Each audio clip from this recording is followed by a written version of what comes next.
खबर सीधी से है, जहां इन दिनों पूरे मध्य प्रदेश में चल रहे ग्राम रोजगार सहायकों एवं ग्राम सचिवों की हड़ताल से ग्राम पंचायतों के कार्य पूरी तरह से ठप हैं। वहीं जिससे आम ग्रामीण जनों को सरकार द्वारा दी जा रही विभिन्न योजनाओं का लाभ पाने में मुश्किलों का सामना करना पड़ रहा है।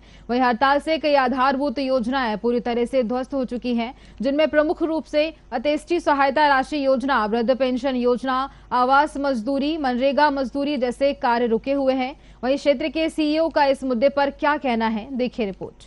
आरएस इनका संयुक्त मोर्चा, उसमें ग्राम रोजगार सहायक 31 मार्च तक हड़ताल पर हैं और सचिव मोर्चा जो है, सचिव संगठन है, वो 2 अप्रैल तक इस हड़ताल में शामिल हैं और किसी भी तरह के काम ग्राम पंचायत में नहीं हो पा रहे हैं, चाहे वो पेंशन से लेकर के मनरेगा हो। और एक बहुत ही महत्वपूर्ण योजना है लाडली लक्ष्मी योजना, जिसके भी काम बुरी तरह प्रभावित हो रहे हैं।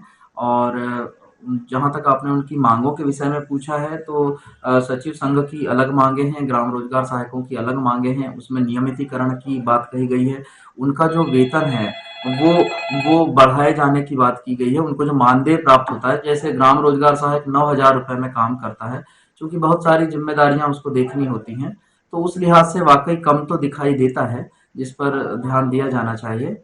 और अन्य जो मांगे हैं जिस पर सरकार के समक्ष उन्होंने रखी हैं। और वर्किंग लोड काफी ज्यादा रहता है ग्राम रोजगार सहायक की अगर बात करें तो जी उस पर आप क्या कहेंगे? और 9,000 मात्र सैलरी है, तो जी सरकार को इस पर ध्यान देना चाहिए या नहीं? जी, जैसा कि आपने बताया कि वर्कलोड जो होता है वो ग्राम रोजगार सहायकों के ऊपर ज्यादा होता है। बहुत सारे काम जो है वो टेक्निकली पोर्टल के माध्यम से होने लगे हैं और ऐसी स्थिति में सचिव जो होते हैं वो टेक्निकली उतने साउंड नहीं होते हैं जितने ग्राम रोजगार सहायक होते हैं। ग्राम रोजगार सहायकों के कारण इसलिए थोड़ा सा काम का प्रेशर बढ़ जाता है, क्योंकि सचिव भी अपने कामों की कुछ जिम्मेदारियां ग्राम रोजगार सहायकों को सौंप देते हैं। ऐसी स्थिति में बहुत सारे काम जो होते हैं ग्राम रोजगार सहायकों को 24 घंटे में ही करने होते हैं।